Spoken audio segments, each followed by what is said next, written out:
Hi, everyone. Thank you for joining the Making the Most of Your IRA webinar.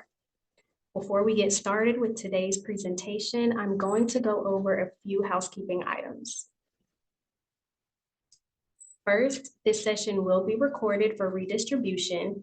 You will receive a link to access the recording via email following the webinar. Second, for the duration of the webinar, all participants will be on mute. However, we do encourage that you ask questions.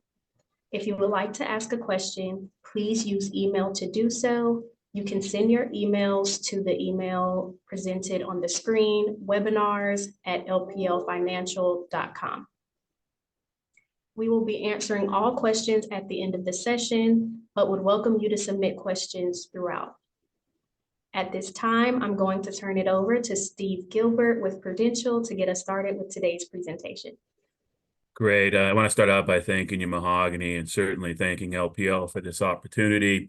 I do want you to know when you work with a quality firm like LPL, you work with a firm that has a lot of resources they can deploy for your benefit. We're just one small insurance company they partner with, Prudential, and I hail from just one small group within that firm, Prudential, the Advanced Planning Group.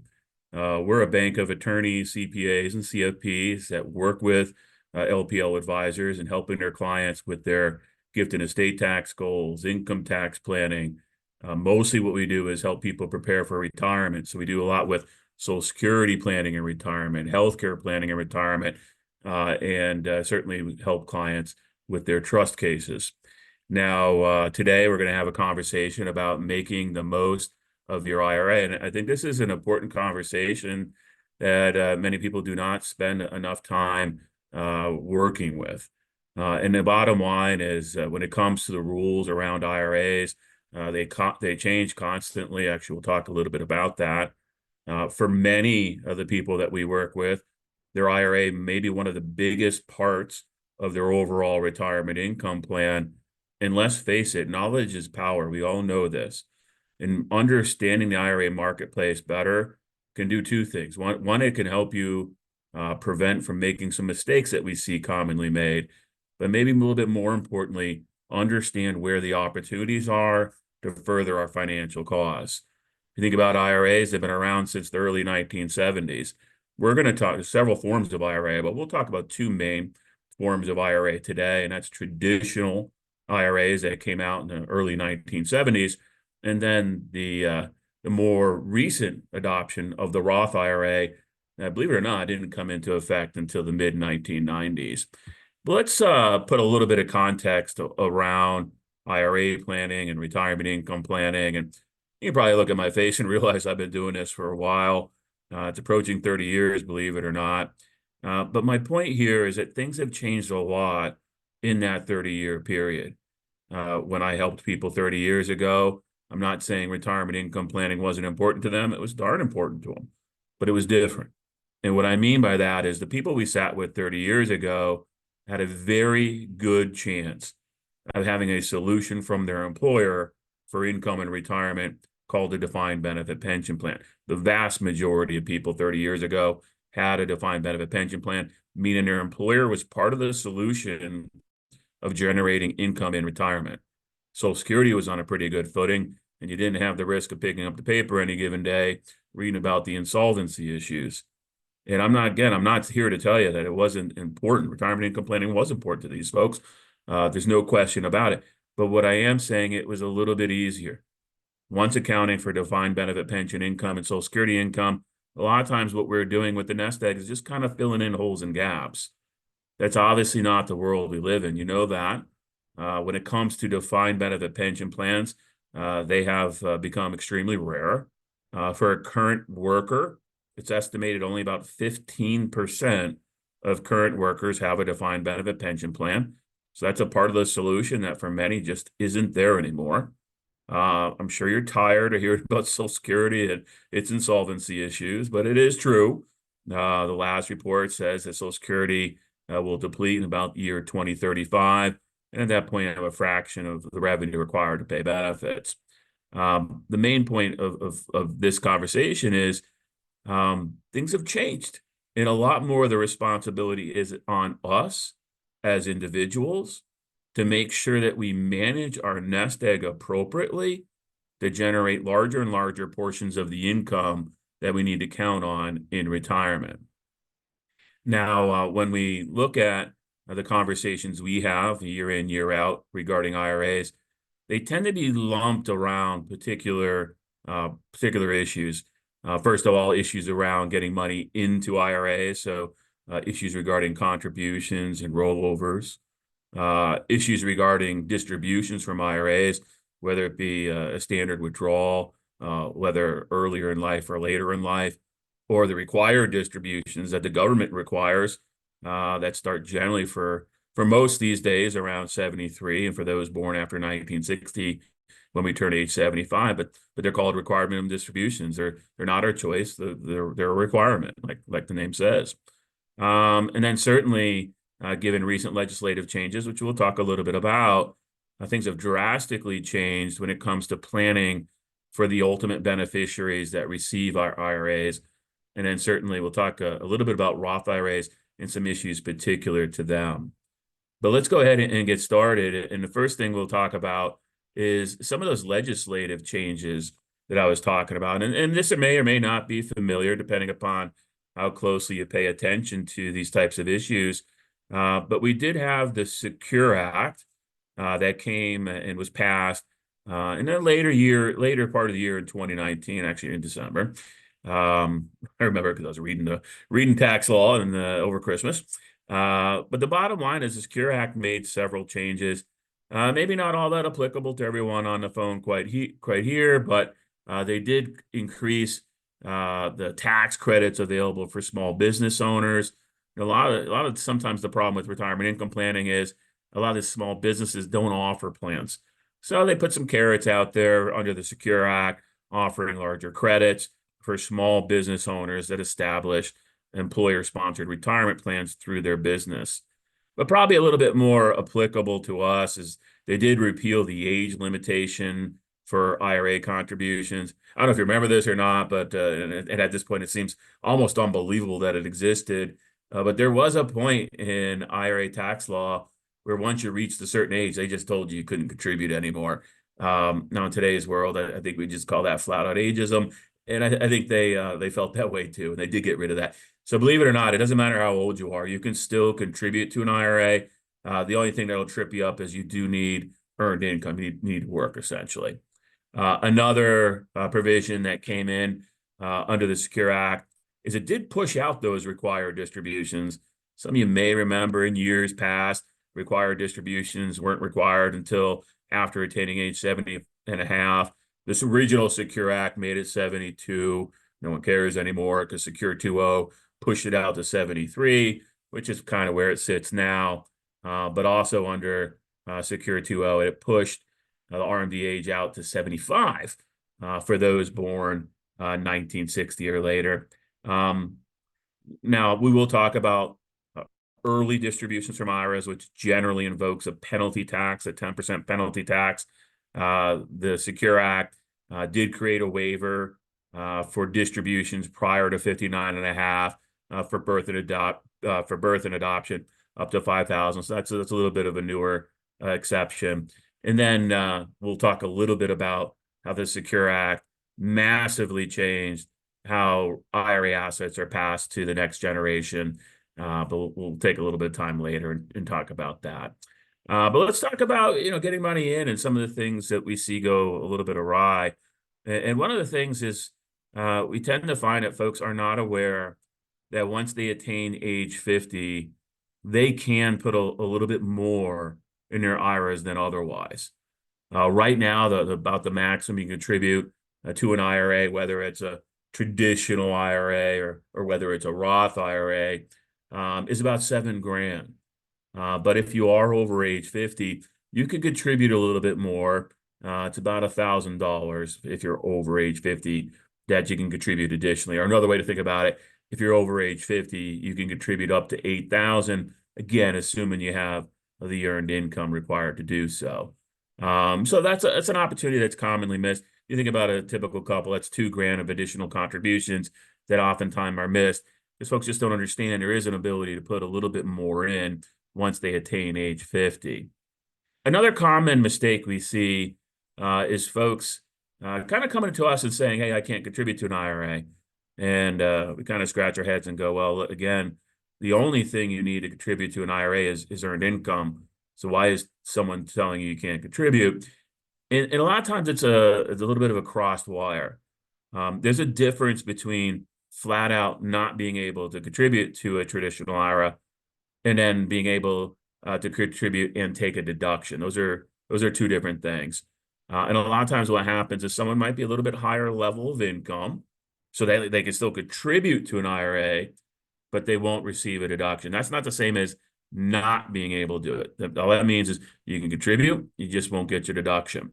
Now, that should be still entertained because you're still provided is an opportunity for tax deferral to tell Uncle Sam, not getting taxed today, we'll talk some other day.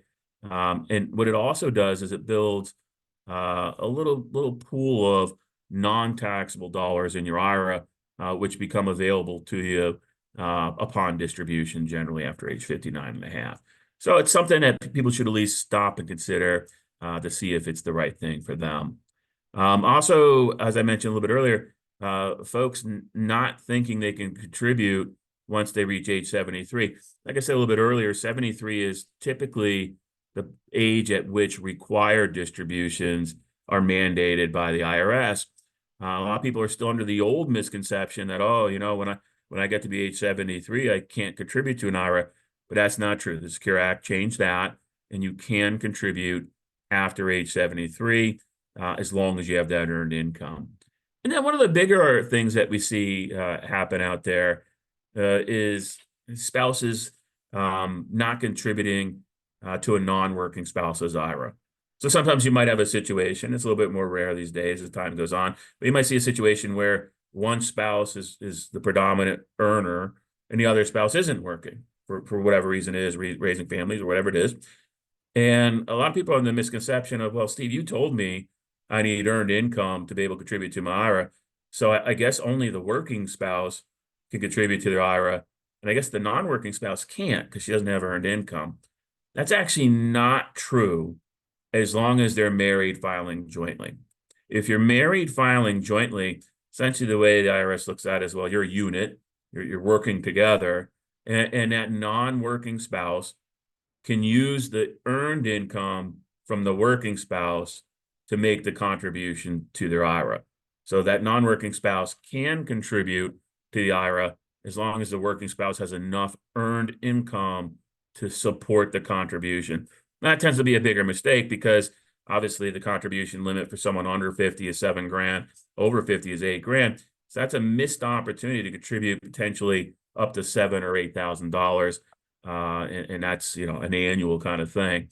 So do remember that if you're married filing jointly, non-working spouses can still contribute if they're married and filing jointly.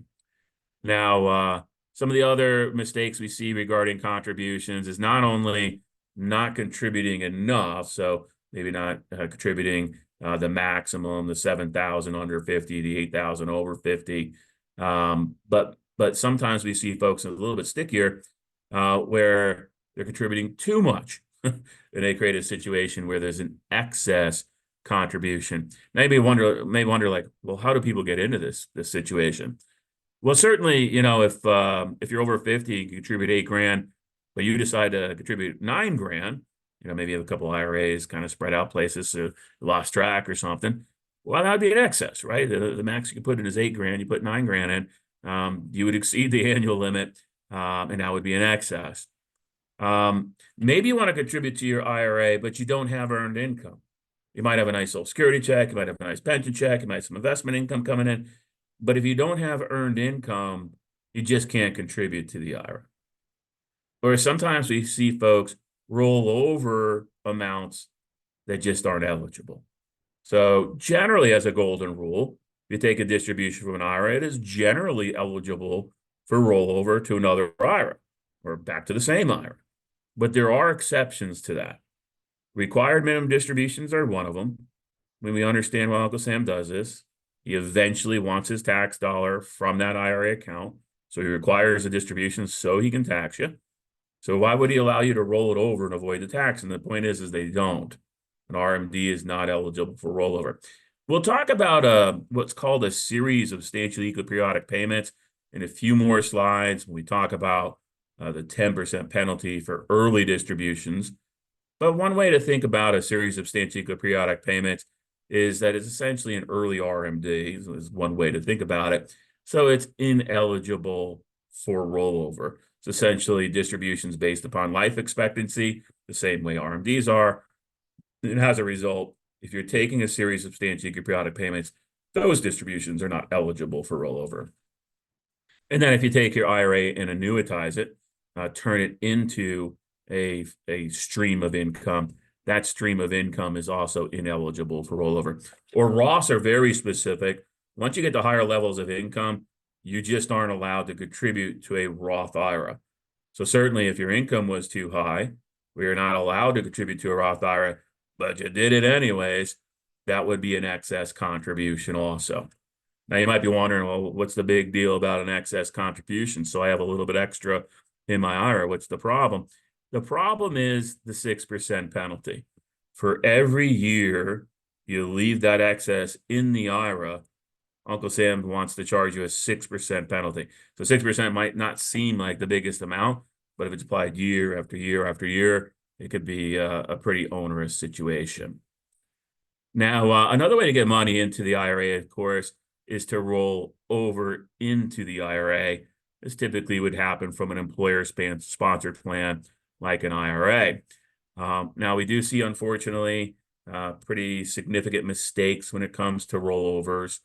The first thing we need to understand is if we're going to roll over from a retirement plan to an IRA and we're going to have the check sent to us, payable to us, that's what they call an indirect rollover. Money's not going directly to the new financial institution. Then we need to understand that we only have 60 days to take the money from the old plan and contribute to the IRA. And sometimes that's missed. You know, if you get that money back in the IRA, 61st, 62nd day, it doesn't work. It's not a valid rollover. Another rollover mistake is, like we said earlier, rolling over amounts that just aren't eligible for rollover. RMDs are not eligible for rollovers. A series of substantial product payments is not eligible for rollover. Neither is an annuitized IRA eligible for rollover. Now, one of the saddest things that we see, and they're generally rather large mistakes, is trying to roll over an inherited IRA. Understand, like if my father passes with an IRA and I want to roll it to my inherited IRA, I got to understand I can't do that via an indirect rollover. There's nothing in the code that allows such a thing. The money has to go directly from my father's IRA directly to my inherited IRA. No opportunity for 60 days or a check cut to me. Now, that is just not an opportunity when it comes to inherited IRAs. Unfortunately, there's a lot of folks that we run into that think they have the 60 days, and unfortunately, they're sadly mistaken. The other thing is the rules did change a few years back regarding rollovers. It used to be we could do rollovers, several times throughout a year. That is not true anymore. If I'm going to roll money from my own IRA to my own IRA, and I'm going to do it indirectly, I'm going to take a check and have constructive receipt. These days, I can only do one of those transactions every 12 months. Meaning, if I did a small indirect rollover 6 months ago, and whatever, I forgot about it, or I just didn't know this rule, and I tried to do another indirect rollover today, unfortunately, the transaction I do today would not be considered a valid rollover. It'd be considered a distribution ineligible for rollover, which can be a big problem. Then another common mistake we see is folks taking the after-tax position in their retirement plans and rolling it to a traditional IRA, when in reality, there should have been a conversation about rolling it over to a Roth IRA for an opportunity for tax-free income later in life. The bottom line is I think what we take away from this is moving money directly is a lot safer. I'm not saying you can't do indirect rollovers. You can. I'm just saying they have a little bit more thorns on them and a little bit more issues that you can run afoul of. One particular thing to think about, if you're rolling over from your employer plan, it's called a 401k to your IRA, you can use the 60 days and that's fine, and take constructive receipt. But one of the other issues there is a required by law, a 20% withholding from your employer sponsored plan when you take constructive receipt by receiving that check, which means that, if you're looking to roll over 100,000 from your employer plan to your IRA, but you had the check sent to you, payable to you, because you're going to use those 60 days, you're actually not going to get a check for 100 grand. You're going to get 20% withholding, and it's going to be about 80,000. And now that's all you have in your hands to roll over to the IRA. And, in order to make it a non-taxable complete rollover, you're going to have to figure out how to come up with 20 grand in that example, which unfortunately we do see that pretty commonly. And for some people, that just isn't very easy. With indirect rollovers, like I said, you have the 60-day rule. You have the one rollover from IRA to IRA indirectly, every year, just one per every 365 days or one per year. And then, this stuff is reported. When you do an indirect rollover, they're not going to just trust that you're going to roll it over. They're going to send out a document called a 1099-R saying, hey, the money came out of the retirement plan. And then when the money goes back in the IRA custodian is going to say, okay, I'm going to issue a 5498 to tell the IRS the money's over here. So, this is all very clear and documented for the IRS. But yet, if I did a direct transfer, let's say I moved directly from one IRA to another, I never have receipt, I don't have a check come to me, it goes directly from one institution to another, that's not a rollover, that's a transfer. And when it comes to transfers, they're unlimited. There's no, limitation to one every 365 days. There's no withholding in that situation. There's not even a 60-day requirement because you don't actually have constructive receipts of the assets. And because it's going directly from one IRA to another as a transfer, and you have no constructive receipt of the money, it's not even reportable. 1099-R isn't generated because Uncle Sam doesn't really need to know that we're shifting money from one IRA account to another without having constructive receipt. Now, look, rollovers can be a very important part of our planning, and there can be reasons to roll over. Certainly, if my plan has plan imposed restrictions that I'm not happy with, maybe limited investment options, whatever those restrictions are, I can get away from that. I can get away from the plan imposed restrictions by moving to an IRA, which generally is a lot more flexible in the opportunities. When it comes to estate planning, it might be another reason folks tend to look at rolling to an IRA. A lot of times these employer plans are great and everything, but when we get a little bit older and we start thinking a little bit more about our legacy plan and our estate plan, we may very well establish a trust and want that trust to be the beneficiary of our retirement accounts. Oftentimes that is very difficult to do with an employer-sponsored plan, if not impossible altogether. Some plans just don't allow it. So to have a more flexible opportunity with the estate plan, sometimes folks will move to an IRA for that purpose. Or maybe I just don't want to deal with the 20% withholding. IRAs don't have the 20% withholding, so you don't have to worry about that in the IRA space. But for most folks, the idea of opening up their opportunity to potential larger universe of investment selections that might provide more downside protection than what I'm available to get in most employer plans usually is the biggest attraction at rolling to that IRA. It doesn't mean everybody should do it though, right? Everything is about knowing the client, knowing their situation, and to determine what's the best opportunity for that individual given their circumstances. And that's why, working with an advisor is so crucially important. But the bottom line is, you may have an employer-sponsored plan, and maybe you separated service, maybe you retired from that employer after age 55.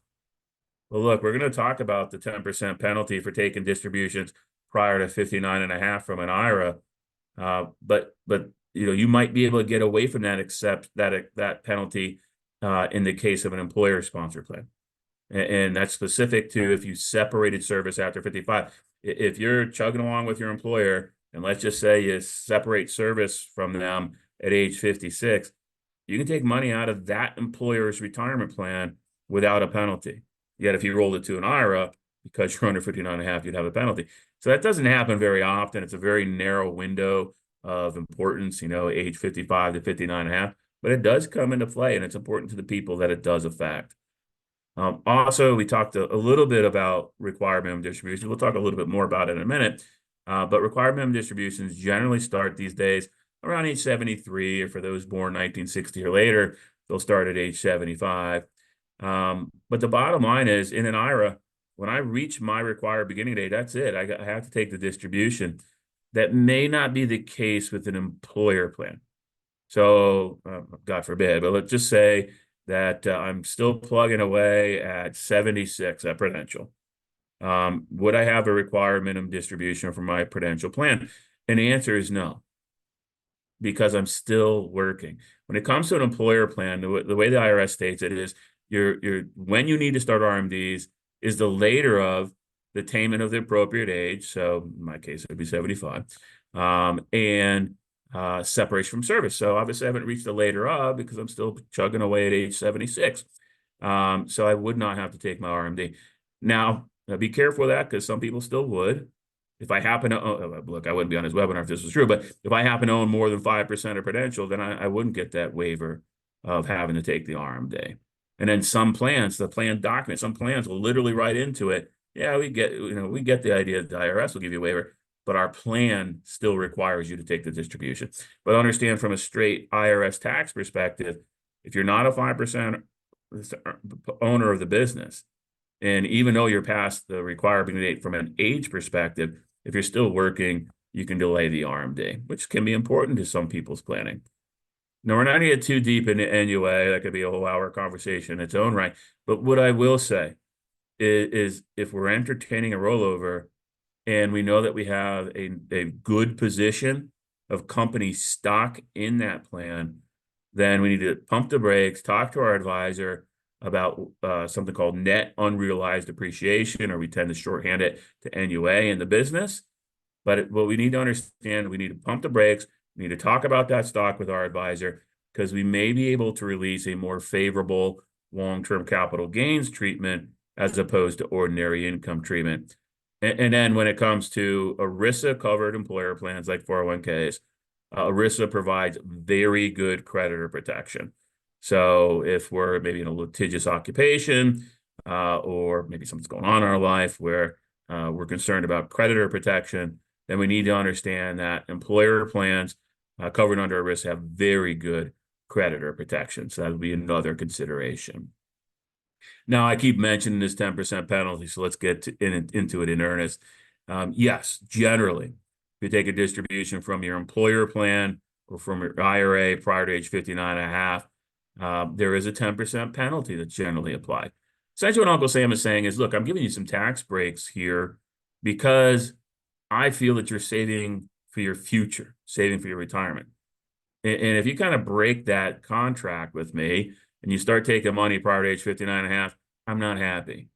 And thus a 10% penalty is generally invoked. Now, that 10% penalty goes away, obviously, when we're turning age 59.5. It goes away in other cases, too. I wouldn't suggest them, but the penalty goes away upon death and disability. Not the best way to get rid of your 10% penalty.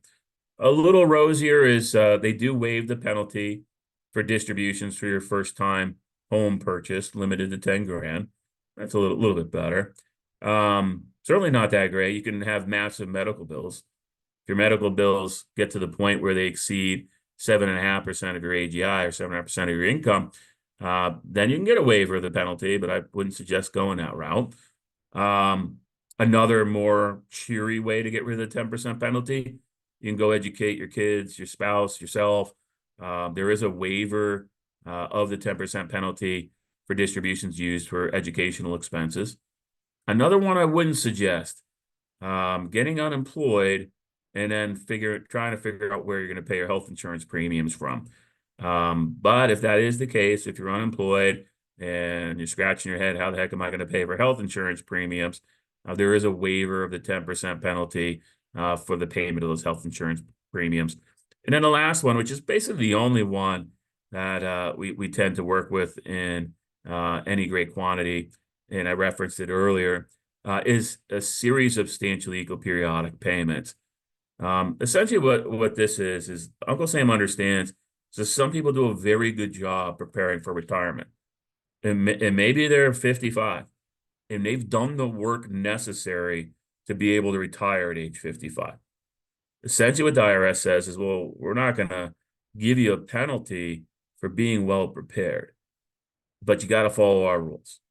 And essentially what the IRS says is, if you set up a series of substantially equal periodic payments, so just regular income coming out of the IRA, and you follow my rules, I'll waive the 10% penalty. Now, we're not going to get deep in it, but the rules require a certain discount rate to figure out the income. They require the usage of their published life expectancy tables. And then they provide a couple different methodologies, which is beyond scope, but there's 3 different calculations, RMD, annuitization, and amortization. But the bottom line is, once you go through the requirements of the IRS, you come up with a payment that you can receive from the IRA, and it would be exempt from the penalty. The only other thing is you'd have to keep that payment going for the greater of 5 years or 59 and a half.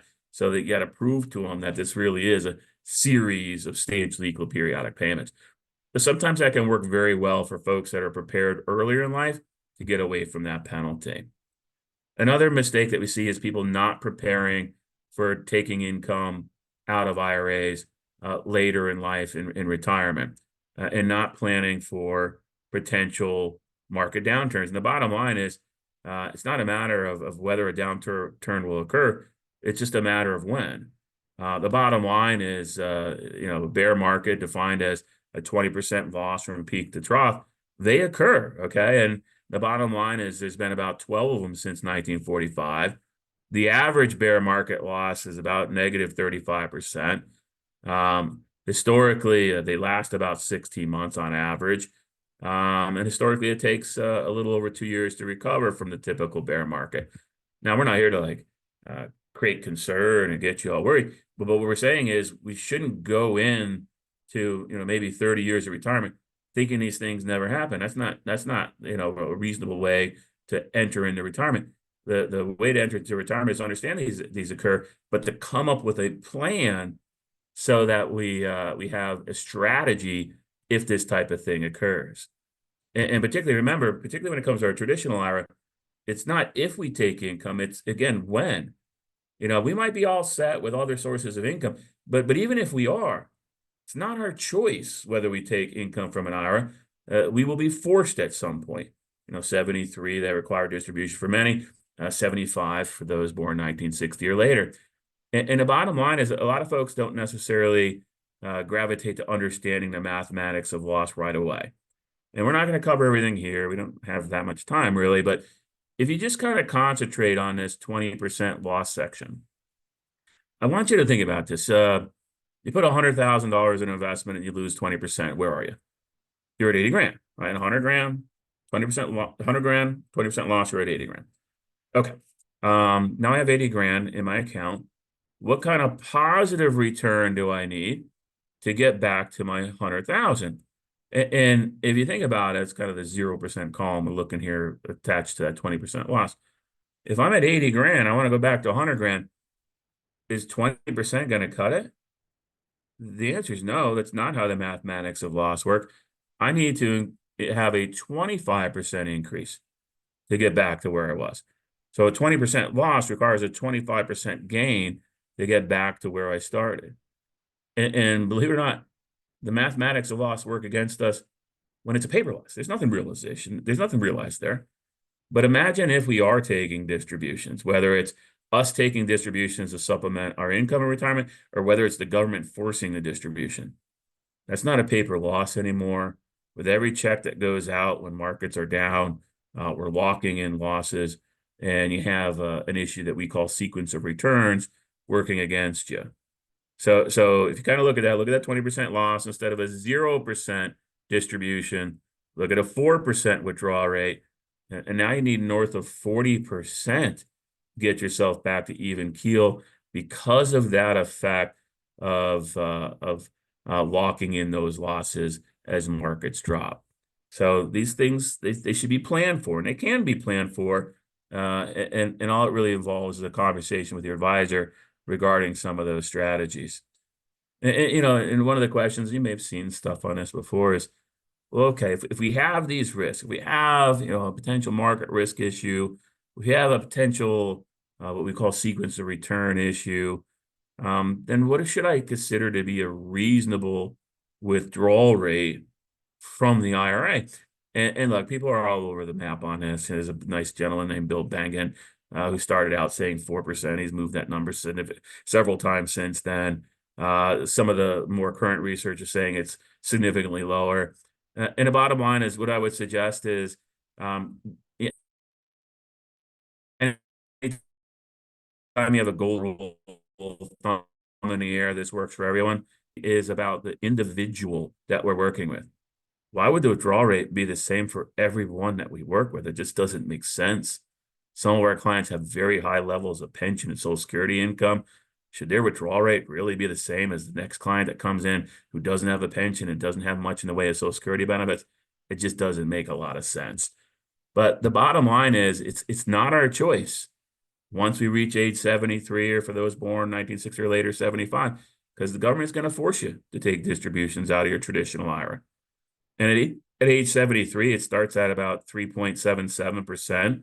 By the time you're 75, it's already over 4. By the time you're age 80, you're pushing 5%. So first of all, the question is are you comfortable with those levels of distribution? Are there ways to protect these assets? Of course, there are. Just involves conversations with your advisor. And not only are you maybe not so comfortable with the higher withdrawal rates, but you think about it, we're living longer. So I got these higher withdrawal rates coming out. We're living longer. Are there ways to protect the IRA from being eroded? And again, of course, there are. It just involves a conversation with your advisor. And then as we close up, certainly, and it's always heartbreaking, we see plenty of beneficiary mistakes. And a lot of folks have the misconception that, if they sit down with, the best attorney in town and draft up a great will and do a little bit of trust work, that somehow that's the end of the planning, but it just isn't. And the bottom line is, an IRA with a properly listed beneficiary, that's going to pass without any input from that will or trust. And the bottom line is, if you take a look at the typical American with at least $100,000 of investable assets, typically about 30+% of their assets sit in retirement accounts, which again, if they have a properly listed beneficiary, that will or that trust isn't going to do anything for those retirement accounts. Another way to say it is wills only cover probatable assets. IRAs are not probatable, just kind of a benefit of an IRA, right? That doesn't go through probate if it has a listed beneficiary. So anytime we have a major change in our life, or if we just haven't done it in a while, we should do beneficiary reviews. We should make sure that our beneficiary designations are set up appropriately to get the results that we want for the people that we want. And just a quick point, having trust as beneficiaries can be problematic in certain circumstances. They certainly could be the right solution in certain circumstances, but they can be problematic, and they've become more problematic since the passing of the Secure Act, which we mentioned way back in the beginning of this. Essentially, one of the major things the Secure Act did is our kids, our adult healthy children, used to be able, at our death, take our IRA and stretch that out over their whole life expectancy. That's changed. And if we have a healthy adult child, they're not going to be able to distribute over that long period of time.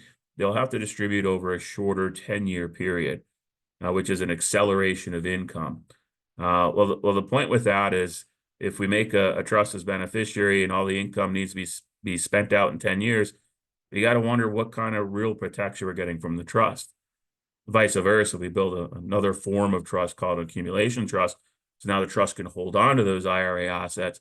Question becomes, what kind of tax price am I paying? Because generally trusts are taxed at much higher tax rates than individuals. And then closing up with stuff that's specific to Roth. Now understand, with the traditional IRA, if my income isn't too high, I get a deduction for the contribution. While the money sits in the traditional IRA, it grows tax deferred, no taxes are paid. But someday I'll take a distribution. Someday I'll have to take a distribution. It's called my RMD. and that'll generally be taxable.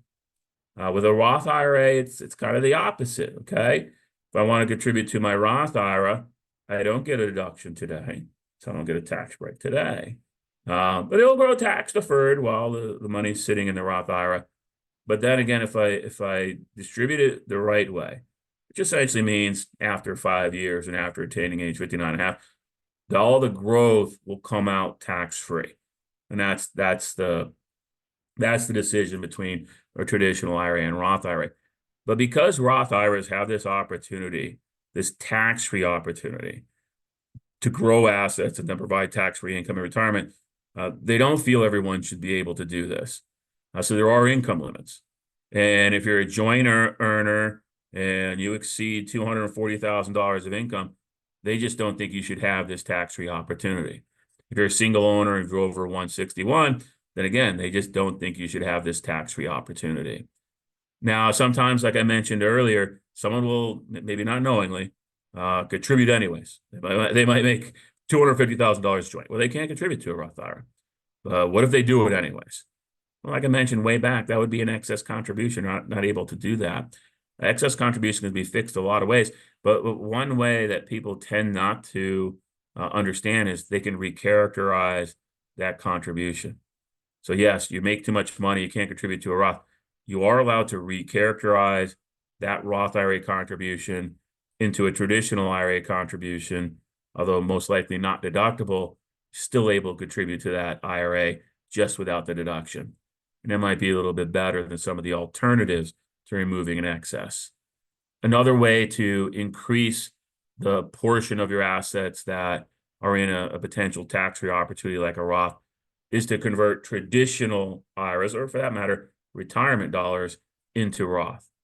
Now, there's some things to consider there. When I do that conversion, the distribution, let's just call it a traditional IRA to my Roth, that distribution is taxable. But if I do it right, going forward, that Roth IRA will be tax-free, again, assuming I keep the Roth IRA open for 5 years and generally attain age 59 and a half. One thing that a lot of people misunderstand is you don't have to convert a whole IRA. You can convert part of an IRA, and that can be very important when it comes to managing taxation. But one thing about a conversion, recharacterizations, they are just not allowed. Used to be, that's why there is some confusion. You used to be able to convert traditional IRA to Roth and just say, oh, if I changed my mind, and recharacterize it and make it as if it never happened. That doesn't exist anymore. So anytime that you're entertaining a conversion, which could be a powerful strategy, you need to make sure that you're confident that that's the direction you want to go, because once you pull that trigger, there is no longer an opportunity to undo it. Now, obviously, when it comes to the consideration of, do I convert some of my retirement dollars or some of my traditional IRA to Roth, it brings in a lot of consideration. So certainly working with your advisor is very important. But, some of the benefits is if I have more money in my Roth, as opposed to maybe my traditional, I'm increasing the portion of my assets that can grow on a tax-free basis. Maybe if I'm of the opinion that taxes might be higher in the future, that could be for a lot of reasons. You might think that it might be the fact that we're 35 trillion in debt. It might be that we're 120% debt to GDP ratio as a nation, or it might be the proposals you've seen put forth by legislators lately, or it might be that you're cognizant that we're going to see the sunsetting of what's called the Tax Cut and Jobs Act come 2026, and for many Americans that will be a tax increase.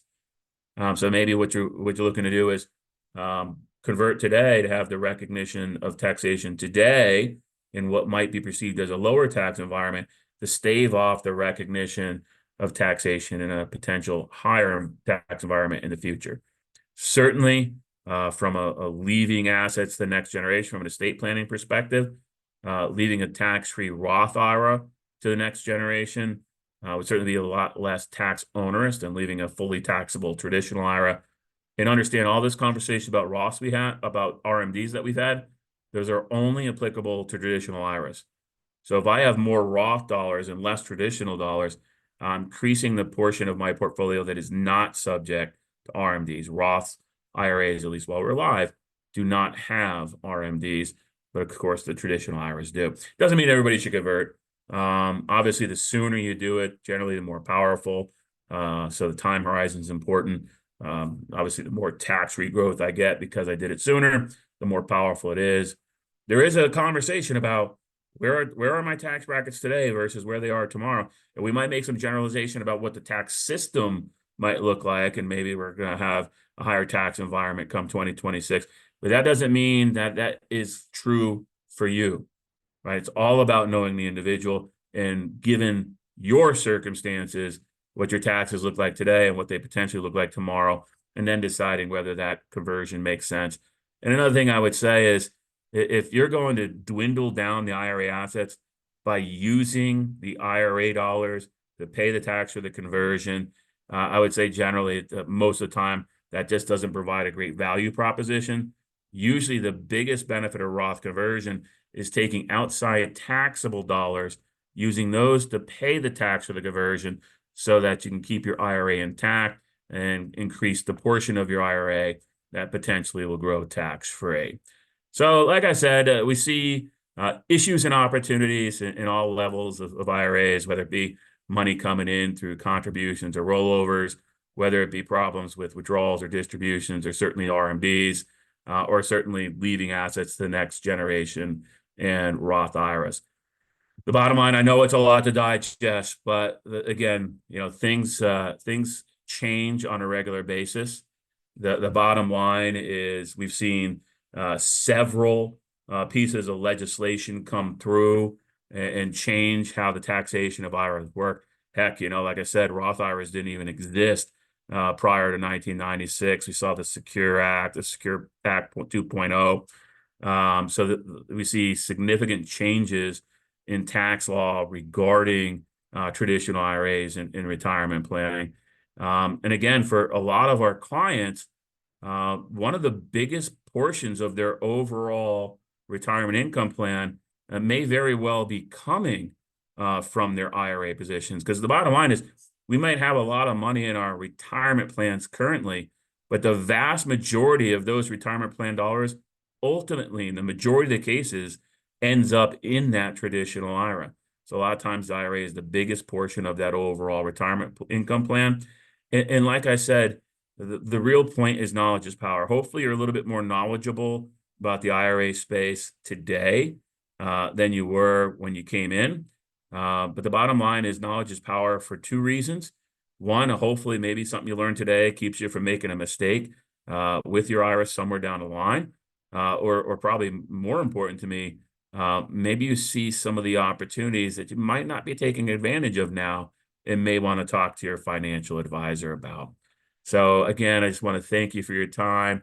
Mahogany, I know you wanted me to turn it back over to you in case there's a question or two out there. So glad to take those questions. Awesome. Thank you so much, Steve, for providing more knowledge around IRAs today. At this time, we are going to open it up for questions. Again, if you would like to ask a question, please use email to do so, and you can send all questions to webinars@lplfinancial.com, and Steve will answer those for you. So while you are sending those in, we did already receive some questions, and we can go through those now. Steve, I heard of a concept called backdoor Roth conversion. Can you help me understand it? Yeah, and I understand why you've heard it too. There's been several proposals to eliminate this opportunity, but it hasn't happened yet. So this is a nice opportunity for some. And in reality, there's two different versions of what someone might call a backdoor Roth. There is an opportunity in the IRA space. You might remember earlier I said, look, as long as you have earned income, you can contribute to a traditional IRA. But I also said, you get to higher levels of income, it might not be deductible. So the idea with the backdoor Roth in the IRA space is, let's say that I'm 50 plus years old, I have earned income, I contribute $8,000 to my traditional IRA, but I make ungodly amounts of income, so I can't deduct it. Well, here's the question. Can I take that traditional IRA where I didn't receive my deduction and convert it to Roth? And the short answer is yes. Yes, you can. There used to be, it doesn't exist anymore, there used to be an income limit that said, nah, you make too much money, you can't convert. That's gone. So you can convert no matter how high your income is. And the bottom line is, if that was my only IRA, I would have been able to contribute, again, let's call it $8,000 to my non-deductible IRA, and then turn around later and convert it to Roth. And the importance of that is that's a tax-free Roth conversion, because I didn't get my deduction on that $8,000 contribution. That's a tax-free Roth conversion. Now, if I have a little bit of earnings on the $8,000, obviously that would be taxable. It's not that, not that crazy of a deal, but it's a pretty nice deal. We don't tend to talk about that a lot because there's this aggregation issue, and let's just try to make it as simple as possible. I don't want to get people too far into the weeds, but let's just say that you want to do that idea. Oh, Steve, that sounds great. $8,000 in a non-deductible IRA. I make all kinds of money, and I can convert that to Roth. That sounds wonderful. But let's say it's not your only IRA. Let's say you got $8,000 in an IRA sitting somewhere. Well, the way Uncle Sam looks at it, he says, well, I don't really care about the 2 accounts you have. I see all your IRAs as one. And the way I see it, you got a total of $100,000 of IRA dollars. Only $8,000 of it's non-deductible. So you convert any portion of that, 80% of it will be taxable. So you got to watch that aggregation issue. The one that we tend to talk about a little bit more is the backdoor opportunity available in many individuals' employer-sponsored plans. A lot of people think that in their 401k, the only thing they can do is contribute money to pre-tax or contribute money to Roth. That's wrong about half the time. About half of 401k plans allow for a third contribution, not pre-tax, not Roth, but voluntary after-tax. The importance with the voluntary after-tax is it's not held to the normal contribution limit. It's held to a much higher contribution limit. So even people that think they're maxing out their plan oftentimes find they could put significantly more away in the voluntary after-tax bucket. And the thing that was clarified back in 2014, which is wonderful, that when you're ready, when you're ready to take that distribution of the after-tax amount out of that plan, that you can send it to a Roth and result in a completely tax-free Roth conversion opportunity. So there's a couple different ones. Awesome. Thank you so much for that, Steve. Mm-hmm. We do have another question. Is it possible to roll over a 401k to an IRA prior to leaving the employer? Yes, that's actually very common. So it's not a golden rule by the IRS. It can happen earlier, but it typically occurs at age 59 and a half. And the last statistic I saw was well over 80% of at least 401k plans anyways.